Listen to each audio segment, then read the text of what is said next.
Hello everyone, welcome to the part 2 of creating and managing table spaces. Now in the previous video, we created a pluggable database that we'll be using for our practice, and then we granted the admin user the DBA role. So we are set to actually create our first table space in that pluggable database. So if you look at my SQL developer, I've already scripted some of the SQL commands to be used, so we don't spend so much time typing. Now the first command is the show user. Let's know who exactly is logged on to this system. So user is tbspdb_admin, the admin user for this pluggable database. Good. So let's close this. The next command I'm executing is the show con_name, just to be sure we are in the right container. So yes, we are in the pluggable database tbspdb. Again, let me close this. So with just the create table space statement, you can actually create a table space. However, if we do this, if we try to create this table space, we would receive an error. And I'll explain to you why we receive the error. So let's just execute this and see what happens. Okay, you can see missing data file stroke temp file clause. Missing data file stroke temp file clause.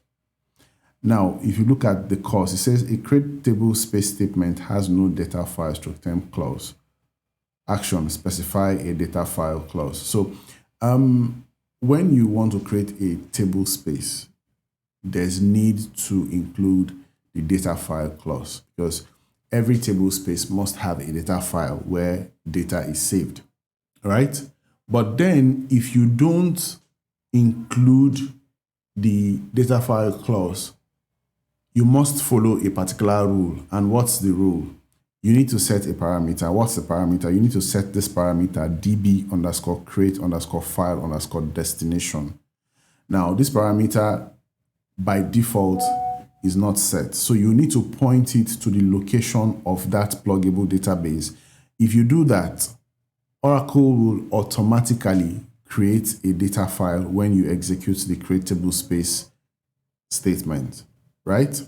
So the next thing we're going to do is to try to show this parameter. Let's see what's the value of the parameter. You can see there's no value. It's empty. So we need to alter the system to point this parameter to this location. And how do we get this location? Very simple. If we go to our server, I'll just quickly log in.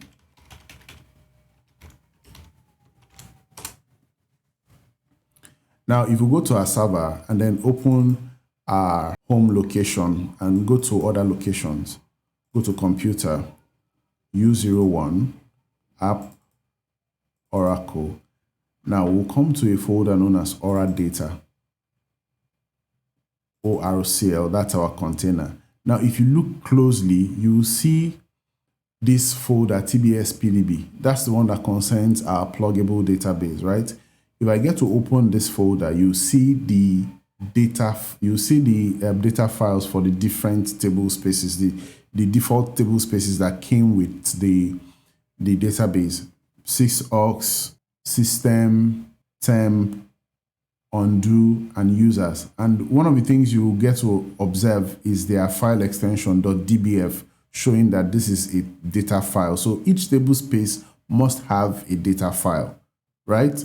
Again, if I open a new terminal here and say pwd is print working directory, and enter, you can now see the location /u01/app/oradata/orcl/tbspdb. So this is how we got that location. I hope this is clear to you now. All right, so I'll just exit this. I just wanted to show you how to get the location. So this is what we'll be doing. So what we'll try to do now is to alter the system and set the location to this location, so that when we execute the create table space statement, it will be successful. Okay, so I'll just quickly clean this, and then I'll execute this alter system set db underscore create underscore file underscore destination equal to this location where we have our pluggable database, and execute. You can see system set altered. Now, if I execute that command again, show parameter db underscore create underscore file underscore destination, you will see now that we have a value for it. You can see it here. We have a value for it now. So if we execute our create table space statement, be rest assured that it will be successful. Okay, so let's create the table space. Create table space tst1. You can see table space has been created. Now there's something else I want to show you.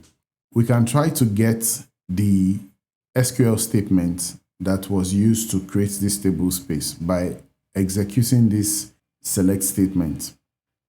Select dbms underscore metadata dot get underscore ddl, and then in brackets you put table space and the name of the table space from dual. Remember, dual is a dummy table, right?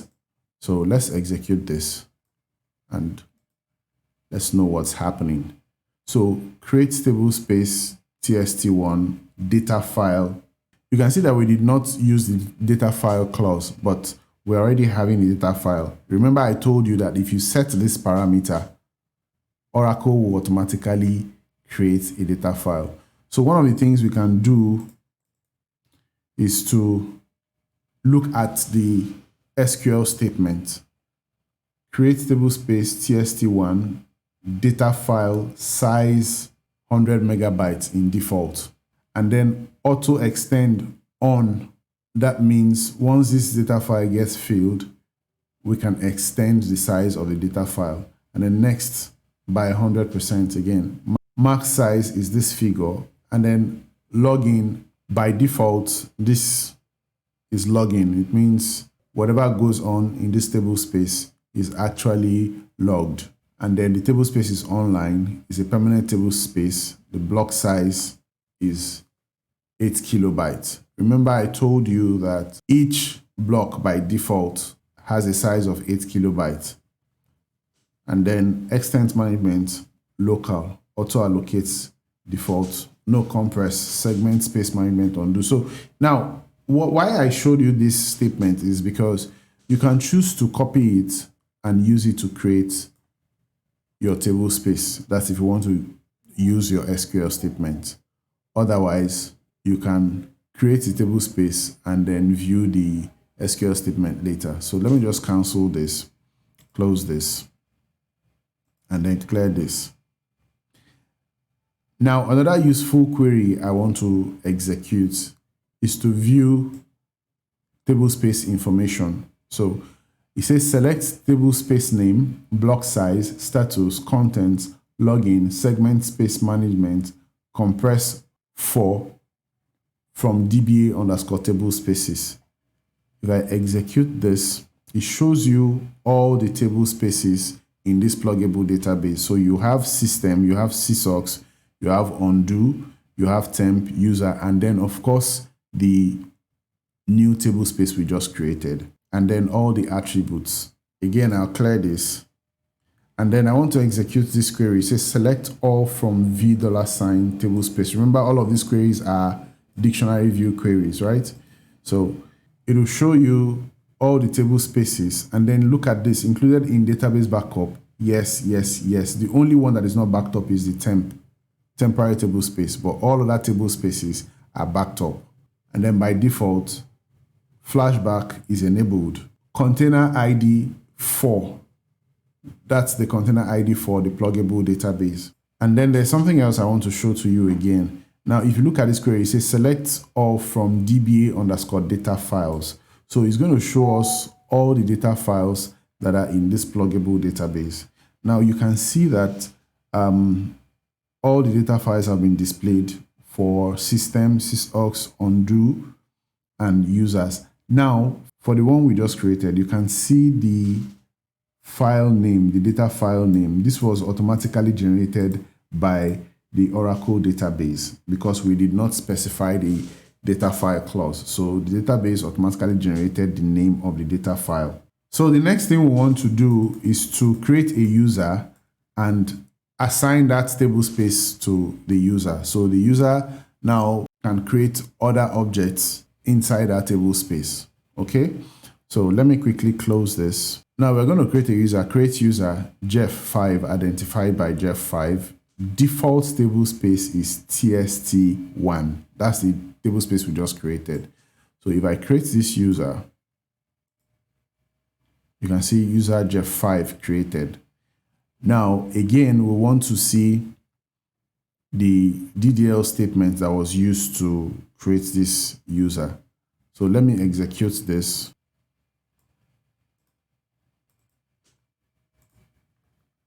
You can see create user Jeff5 identified by, this is the encryption for the password.